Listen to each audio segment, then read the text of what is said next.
नमस्कार, डेली 24 भारत देख रहे हैं आप। मैं हूं आपके साथ साहिल धुलिया। बुलेटिन की शुरुआत करेंगे। मसूरी में लगातार हो रही मूसलाधार बारिश एक बार फिर भारी तबाही लेकर आई है। मसूरी देहरादून मार्ग पर कोलू खेत के पास हनुमान मंदिर क्षेत्र में हुए भूस्खलन से सड़क पर भारी मात्रा में मलबा और बड़े बड़े बोल्डर आ गिरे, जिससे करीब 1 घंटे तक यातायात पूरी तरह बाधित रहा। सड़क के दोनों ओर वाहनों की लंबी कतारें लग गई। सूचना मिलते ही लोक निर्माण विभाग ने 2 जेसीबी मशीनों की मदद से मलबा हटाकर मार्ग को दोबारा चालू कराया, लेकिन पहाड़ी में दरारें और ढीले बोल्डर बने रहने से खतरा अभी भी बरकरार है। सबसे ज्यादा नुकसान पानी वाले बैंड के पास हुआ, जहां भूस्खलन की चपेट में आकर एक रेस्टोरेंट पूरी तरह मलबे में तब्दील हो गया। गनीमत रही कि समय रहते सभी लोग बाहर निकल गए, जिससे कोई जनहानि नहीं हुई, लेकिन लाखों रुपए का सामान नष्ट हो गया। रेस्टोरेंट संचालक ऋषभ पवार ने बताया कि वर्ष 2025 की आपदा में भी उनका यही रेस्टोरेंट तबाह हुआ था और अब दूसरी बार उन्हें भारी नुकसान उठाना पड़ा है। आरोप लगाते हुए सरकार से मुआवजे और आर्थिक सहायता की मांग की है। वहीं प्रशासन ने लोगों से लगातार बारिश के दौरान संवेदनशील इलाकों में अनावश्यक यात्रा से बचने की अपील की है। चीजें तो देखो लाइफ में चलती रहती है, अगर हम इन चीजों को देखेंगे तो हम कुछ नहीं हो पाएगा। हमें तो खुशी है कि चलो गवर्नमेंट हमारे लिए कुछ काम कर रही है, सुविधाएं कर रही है। इसमें गलती हमारी है कि हम पहाड़ों को नुकसान कर रहे हैं, हम इन चीजों को कर रहे हैं। अगर हम उस चीज को अगर हम तोड़ेंगे, पेड़ों को काटेंगे, करेंगे तो उससे हमें ही नुकसान होगा। गवर्नमेंट तो हमें रोज बोलती है कि आप अपनी चीजों का ध्यान रखें, पहाड़ों को न कटें, गंदगी न फैलाएं, चीजों को न करें, पर हमें उस चीजों को और हमें खुशी है कि तब भी गवर्नमेंट अपना हमारे सहयोग कर रही है। Government hand to hand JCB वगैरह, पुलिस प्रशासन वगैरह हमारी सहायता कर रही है, हमें गाइड कर रही है कि आप कैसे करिए, दूर रहिए थोड़ा इनसे और अपने अपने कामों में लगे रहिए और अपना ठीक है। नमस्कार, मेरा नाम ऋषभ पवार है। मैं यहीं का निवासी हूँ। काफ़ी साल से मेरे पिताजी यहाँ पर जलपान गृह चला रहे थे, उसके बाद मैंने चलाया। पिछले साल भी देखा होगा आपने, यहाँ पर आपदा आई थी, उसमें भी ये क्षतिग्रस्त हो गया था। लगभग ये 6 महीने नहीं हुए, मैंने सरकार से इसमें रिटेनिंग वॉल की डिमांड करी थी। इसमें कुछ इसका पहाड़ का ट्रीटमेंट कर दिए, इसमें प्लांटेशन कर दिए, पर सरकार की तरफ से इसमें कोई भी सहायता का कुछ वो कदम आगे नहीं आया। और ठीक कल की बारिश में ये ऐसा हुआ कि कल इतनी तेज भारी वर्षा के कारण मेरी पूरी दुकान में सारा सामान डैमेज हो गया। भारी मलबा के कारण सारी मिट्टी अंदर घुस गई। वहीं मसूरी में लगातार हो रही भारी बारिश के चलते एक बड़ा हादसा होते होते टल गया। स्प्रिंग रोड स्थित भंडारी निवास के पास मंगलवार को बारिश के कारण 2 बड़े पेड़ और पुस्ता अचानक भरभरा कर एक मकान पर गिर पड़े। हादसे में मकान की छत क्षतिग्रस्त हो गई और मलबा घर के अंदर तक पहुंच गया। हालांकि राहत की बात यह रही कि घटना के समय घर में मौजूद सभी लोग सुरक्षित रहे और किसी तरह की जनहानि नहीं हुई। सूचना मिलते ही अग्निशमन विभाग की टीम मौके पर पहुंची और वुड कटर की मदद से पेड़ों को हटाकर राहत एवं बचाव कार्य शुरू किया गया। बाद में वन विभाग की टीम भी मौके पर पहुंची और स्थिति का जायजा लिया। नगर पालिका अध्यक्ष मीरा सकलानी, सभासद पवन थलवाल और नायब तहसीलदार ने भी घटनास्थल का निरीक्षण कर प्रभावित परिवार से मुलाकात की और हर संभव सहायता का भरोसा दिलाया। प्रशासन के निर्देश पर मलबा हटाने का कार्य भी तत्काल शुरू कर दिया गया है। लगातार हो रही बारिश को देखते हुए प्रशासन ने लोगों से सतर्क रहने और संवेदनशील क्षेत्रों में अनावश्यक आवाजाही से बचने की अपील की है। वहीं उधम सिंह नगर के घटीमा में नवगठित देवभूमि व्यापार मंडल के गठन को लेकर विवाद गहरा गया है। प्रांतीय उद्योग व्यापार मंडल के पदाधिकारियों और व्यापारियों ने प्रेस वार्ता कर नए संगठन के गठन का विरोध जताया। प्रदर्शन का नेतृत्व प्रांतीय उद्योग व्यापार मंडल के अध्यक्ष पद के पूर्व प्रत्याशी अमन अरोड़ा ने किया। व्यापारियों ने मांग की है कि व्यापारिक संगठनों का गठन निष्पक्ष और लोकतांत्रिक तरीके से हो, ताकि सभी व्यापारियों को समान प्रतिनिधित्व मिल सके। प्रदर्शन के दौरान अमन अरोड़ा ने आरोप लगाया कि नवगठित देवभूमि व्यापार मंडल राजनीतिक प्रेरणा से बनाया गया है और इसके प्रमुख पदों पर एक राजनीतिक दल से जुड़े लोगों को जिम्मेदारियां दी गई हैं, जिससे संगठन की निष्पक्षता प्रभावित होगी। उन्होंने कहा कि व्यापार मंडल किसी भी राजनीतिक दल का मंच नहीं, बल्कि व्यापारियों के हितों की रक्षा करने वाला स्वतंत्र संगठन होना चाहिए। अमन अरोड़ा ने यह भी आरोप लगाया कि पूर्व में आई आपदा से प्रभावित व्यापारियों को अब तक राहत राशि के चेक नहीं मिले हैं। उन्होंने चेतावनी दी कि अगर व्यापारियों की मांगों पर जल्द कार्रवाई नहीं हुई तो आंदोलन को और तेज किया जाएगा। वहीं इन आरोपों पर संबंधित पक्ष की ओर से कोई प्रतिक्रिया सामने नहीं आई है। हाल में अभी 2 या 3 दिन पहले देवभूमि व्यापार मंडल का इन्होंने गठन किया। पूर्व में मैं थोड़ा आपको बताना चाहता हूं संक्षेप में। प्रांतीय उद्योग व्यापार मंडल जो एक गैर राजनीतिक संगठन है, किसी भी राजनीतिक संगठन से प्रेरित नहीं है। ये व्यापारी हितों के चुनाव हितों के लिए ये संगठन का बनाया गया। भाई हमारे व्यापारी लोग हैं, वो हर जगह नहीं जा सकते, तो उन्होंने अपना एक व्यापार मंडल अध्यक्ष, महामंत्री, कोषाध्यक्ष चुनने की प्रक्रिया स्टार्ट करी, जिसमें हम लोग व्यापारी की हितों की लड़ाई लड़ते हैं, जिसके लिए हर 3 साल में चुनाव होता है। व्यापारी अपना मत रखता है मत का प्रयोग करता है। जो बढ़िया कैंडिडेट होते हैं, जो बढ़िया लड़ने वाले होते हैं, जो अपने व्यापारिक हितों की लड़ाई लड़ने वाले लोग होते हैं, उनको चुनाव जिताता है। कि हमारे चेक जो है हमारे व्यापारी भाई को बचने चाहिए। इतना लाखों रुपए का नुकसान हुआ, 50,000, अरे डूबते तो 7 दिन का बहुत होता है, 50,000, 10,000 जो भी आए, आप ऐसे गुंडागर्दी ना करें। हाल में अभी 2 या 3 मुख्यमंत्री पुष्कर सिंह धामी के नेतृत्व में उत्तराखंड सरकार के ग्रीन प्रोजेक्ट अभियान के तहत प्रदेश को स्वच्छ, हरित और पर्यटन की दृष्टि से समृद्ध बनाने के प्रयास लगातार जारी हैं। इस कड़ी में उधम सिंह नगर के खटीमा स्थित लाल कोठी शारदा नहर बाईपास के पास प्रस्तावित पर्यटन स्थल पर विशेष स्वच्छता अभियान चलाया गया। अभियान में अधिकारियों और स्थानीय लोगों ने मिलकर पूरे क्षेत्र की साफ सफाई की और पर्यावरण संरक्षण के साथ जन भागीदारी का संदेश दिया। इस दौरान प्रस्तावित पर्यटन स्थल के सौंदर्यीकरण, आधारभूत सुविधाओं और पर्यटन विकास से जुड़े कार्यों का भी निरीक्षण किया गया। अधिकारियों ने क्षेत्र को एक आकर्षक पर्यटन स्थल के रूप में विकसित करने की कार्य योजना पर चर्चा की और विकास कार्यों को आगे बढ़ाने पर जोर दिया। सरकार का उद्देश्य प्राकृतिक धरोहरों का संरक्षण करते हुए स्थानीय पर्यटन को बढ़ावा देना और क्षेत्र के समग्र विकास को गति देना है। अभियान के दौरान लोगों से भी स्वच्छ, हरित और विकसित उत्तराखंड के निर्माण में सक्रिय भागीदारी की अपील की गई। सरकार का कहना है कि स्वच्छ पर्यावरण, समृद्ध पर्यटन और विकसित उत्तराखंड के संकल्प के साथ यह अभियान प्रदेश में पर्यावरण संरक्षण और पर्यटन विकास को नई दिशा देने का काम कर रहा है। माननीय मुख्यमंत्री जी के स्पष्ट निर्देशों अनुसार कि शहर स्वस्थ होना चाहिए, स्वच्छ होना चाहिए, तो इसी के अभियान के तहत आज खटीमा के भारतीय जनता पार्टी के वरिष्ठ जन हम सब लोगों ने मिलकर के एक अभियान के रूप में सफाई को स्वच्छता के अभियान के रूप में लेते हुए काम कर रहे हैं। और इसी के तहत आज लाल कोठी में हम लोगों ने जाकर के सफाई अभियान चलाया। उसमें हमारे पर्यावरण मित्र भी थे और उन सबको साथ लेकर के एक स्वच्छ भारत अभियान के तहत हम लोग काम कर रहे हैं। जो माननीय मुख्यमंत्री जी विगत दौरे पे वहाँ पे गए थे और उनके द्वारा कहा गया था कि इस स्थल को पर्यटक स्थल के रूप में हमने स्थापित करना है, तो उसी को दृष्टिगत रखते हुए हम सब लोग का प्रयास है कि माननीय मुख्यमंत्री जी के द्वारा जो सोच अपने बनाई गई है कि यह खटीमा का सुंदर खटीमा बने और कुछ ऐसे पर्यटक स्थलों का चयन हो जो कि जहाँ पे लोग आए और अपना मनोरंजन कर सकें। तो इसी के तहत आज लाल कोठी के साइफन पे हम सब लोग एकत्रित हुए और वहाँ पे सफाई अभियान चलाया।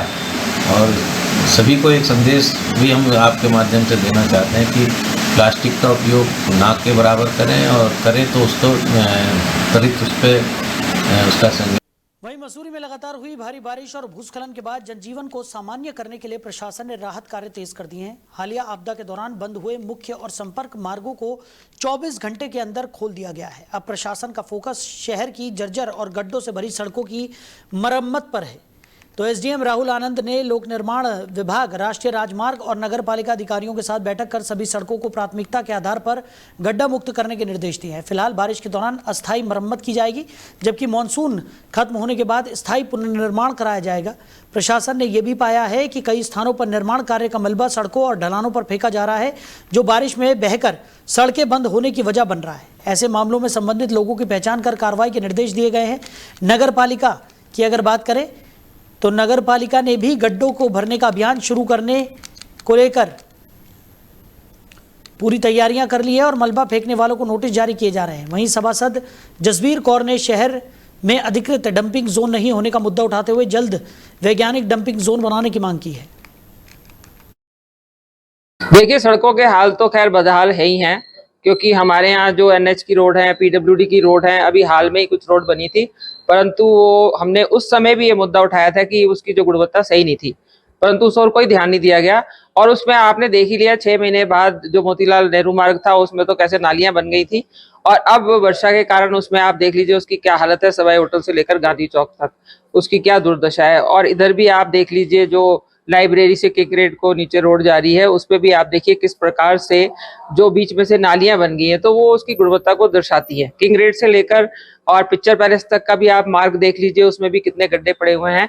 तो ये पीडब्ल्यूडी की गुणवत्ता पे प्रश्न चिन्ह है कि उन्होंने किस प्रकार से कार्य किया है। जो व्यवस्था है विगत कई सालों से व्यवस्था जो है समाप्त कर दी गई थी।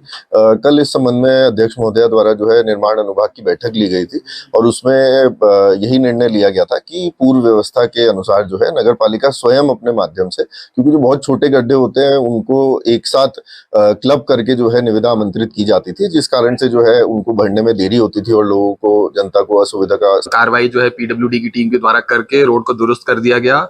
और हमारी रोड कल भी पूरे दिन और रात जो है लगभग खुली हुई थी और आज भी हमारी सारी जो संपर्क मार्ग है मसूरी की सारी चालू है। इवन किमाड़ी वाली जो मार्ग है उस पर भी कुछ घटनाएं हुई। वहीं उत्तराखंड के मसूरी से एक दर्दनाक मामला सामने आया है, जहां हुसैनगंज क्षेत्र में एक अविवाहिता ने कथित तौर पर फांसी लगाकर अपनी जान दे दी। सूचना मिलते ही पुलिस प्रशासन और फॉरेंसिक टीम मौके पर पहुंची और साक्ष्य जुटाए। प्रारंभिक जानकारी के अनुसार घटना से पहले पति पत्नी के बीच किसी बात को लेकर विवाद हुआ था। हालांकि पुलिस ने अभी इसकी आधिकारिक पुष्टि नहीं की है और सभी पहलुओं की जांच की जा रही है। मृतका मूल रूप से पश्चिम बंगाल की रहने वाली थी और उसका प्रेम विवाह मसूरी निवासी एवं होमगार्ड जवान पवन असवाल से हुआ था। दंपति की 2 मासूम बेटियां हैं, जिनकी उम्र करीब 2.5 साल और 8 महीने बताई जा रही है। नायब तहसीलदार उपेंद्र सिंह राणा के अनुसार शादी को 7 वर्ष पूरे नहीं हुए हैं, लेकिन नियमानुसार मजिस्ट्री जांच और पैनल से पोस्टमार्टम कराया जा रहा है। मृतका के परिजनों के आने के बाद आगे की कानूनी प्रक्रिया पूरी की जाएगी। फिलहाल पुलिस प्रशासन और फॉरेंसिक टीम संयुक्त रूप से मामले की जांच कर रहे हैं और पोस्टमार्टम रिपोर्ट के बाद ही मौत के कारणों की स्पष्ट जानकारी सामने आएगी। एक जो है पवन असवाल है, उसकी पत्नी ने सुसाइड किया है और ये मामला जो है 7 साल से कम उम्र का है, जिस कारण जो इसकी पंचायतनामा की कार्रवाई जो है मजिस्ट्रेट द्वारा की जाती है। संदृष्टिया तो अभी फांसी का मामला लग रहा है, फिर भी इसकी जो है पीएम और इसकी जो फोरेंसिक जांच होगी तो उसके बाद ही मृत्यु के कारण का असली पता लगेगा। सारी टीम यहाँ पहुँच चुकी है, बॉडी परिजनों का इंतजार कर रहे हैं और इसका पोस्टमार्टम कहाँ कराया जाएगा?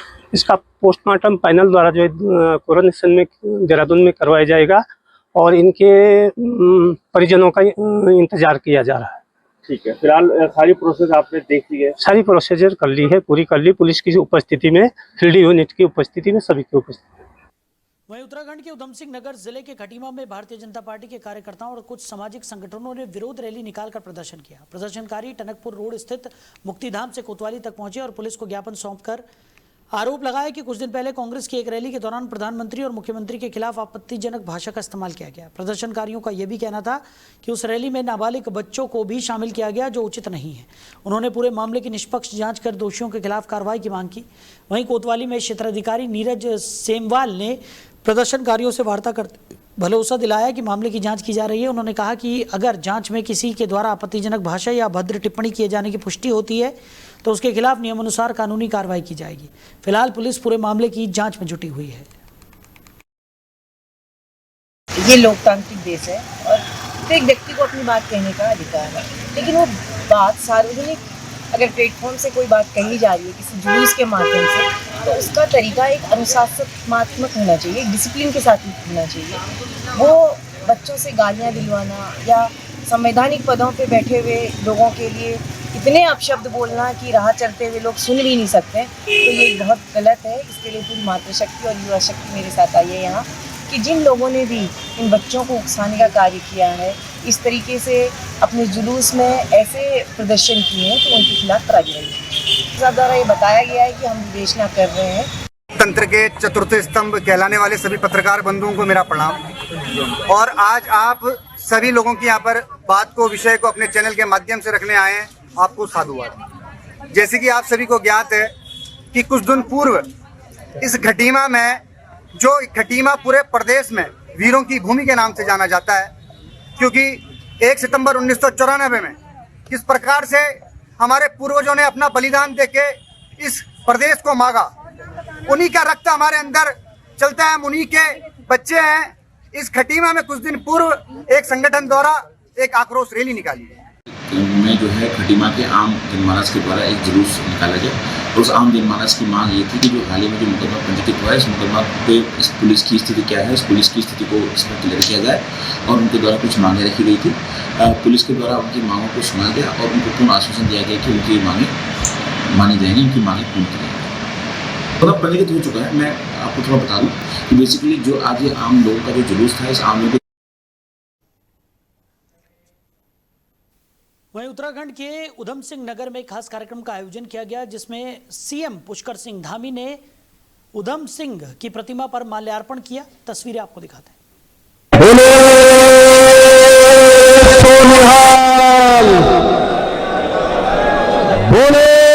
सोनिहाल, भारत माता की, भारत माता की। शहीद उधम सिंह अमर रहे, अमर रहे। शहीद उधम सिंह अमर रहे, अमर रहे, अमर रहे। आज शहीद उधम सिंह जी की पुण्यतिथि के अवसर पर, उनके बलिदान दिवस के अवसर पर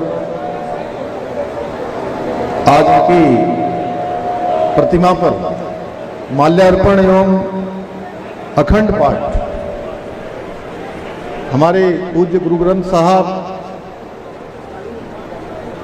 जहां हम सबको आशीर्वाद दे रहे हैं, इस अवसर पर आज यहां पर उपस्थित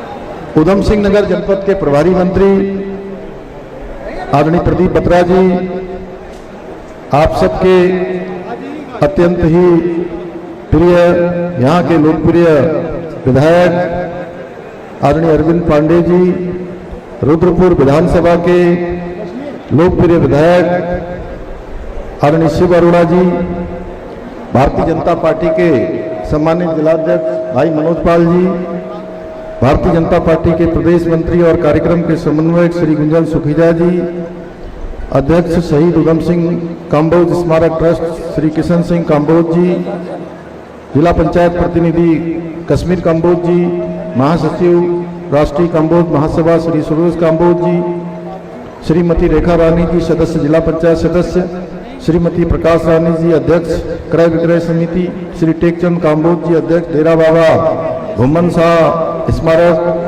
समिति, कार्यक्रम में उपस्थित रुद्रपुर किच्छा के पूर्व विधायक आदरणीय राजेश शुक्ला जी, मेयर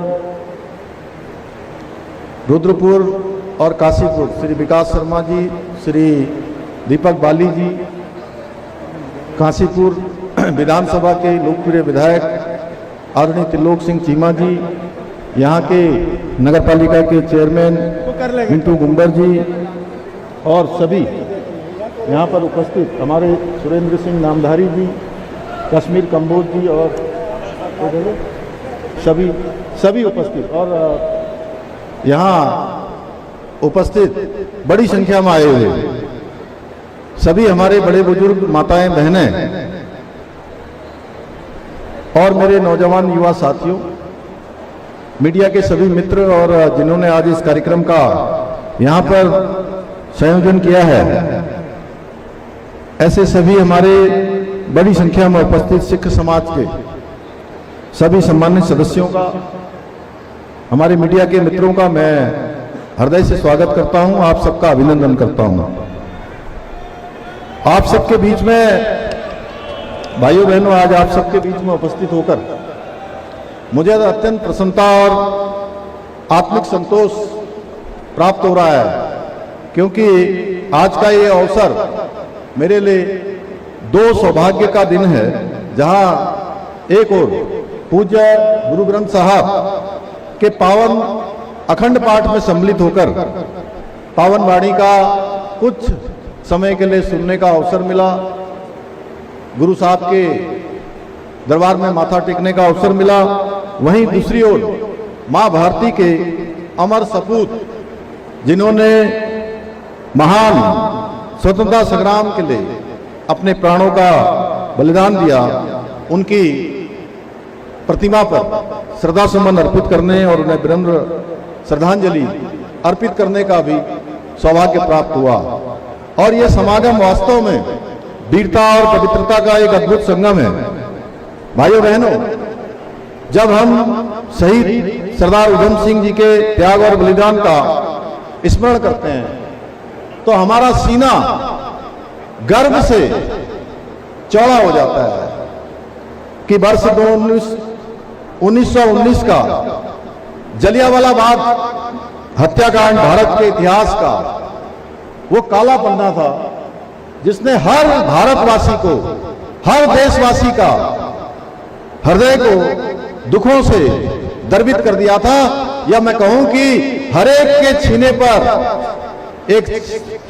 एक तरह से छलनी करने का काम किया था, तो इसमें कोई अतिशयोक्ति नहीं होगी।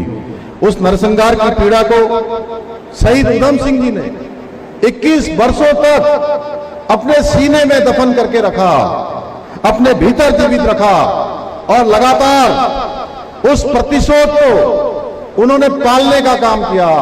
एक एक दिन इस प्रतीक्षा में रहे कि कब मैं जलियांवाला बाग के दोषियों को सजा दूंगा, कब उनकी वह गति प्राप्त होगी जिसके वो हकदार हैं, जो उन्होंने न्याय किया था, जो पाप किया था।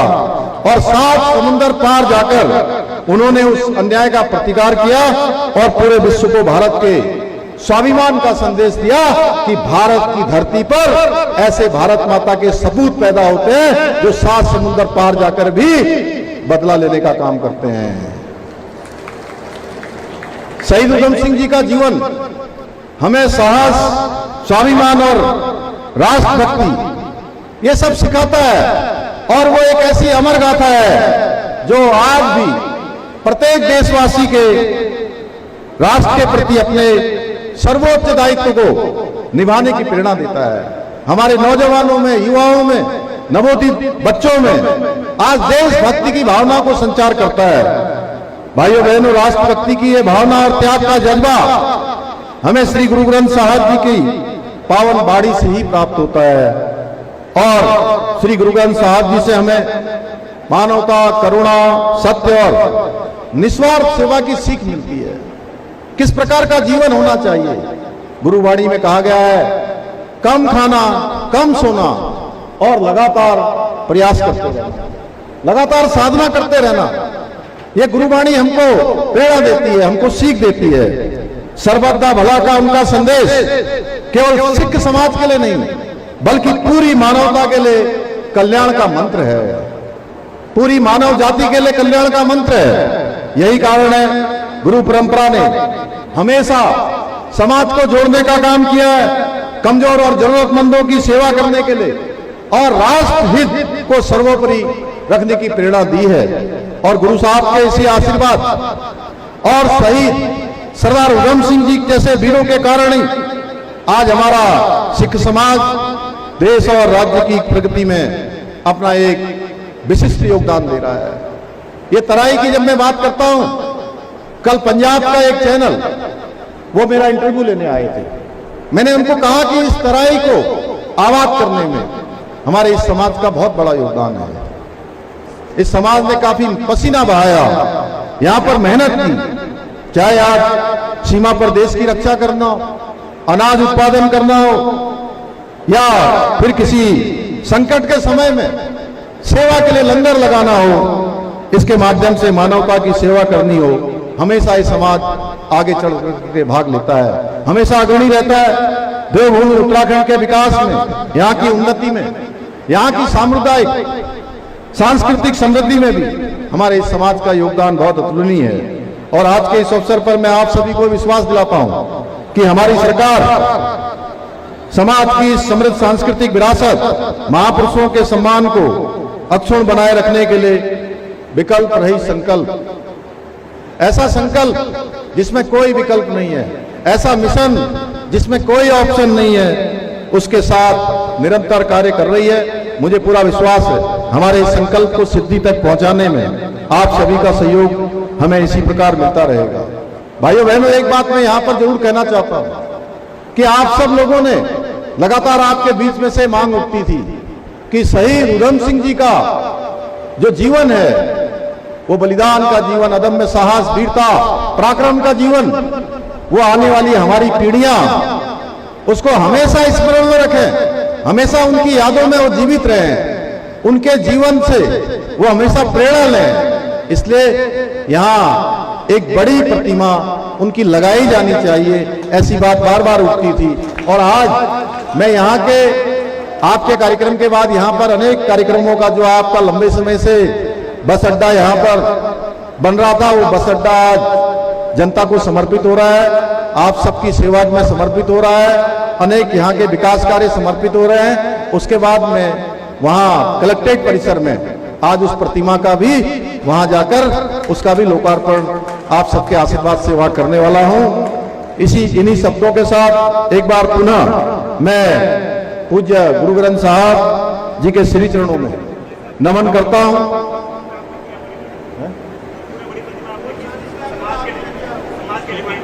नहीं, मैं समाज के विशेष डिमांड पर वो आज बड़ी प्रतिमा का रुद्रपुर कलेक्ट्रेट में उसका लोकार्पण हो रहा है। बता दिया और कुछ बताना है?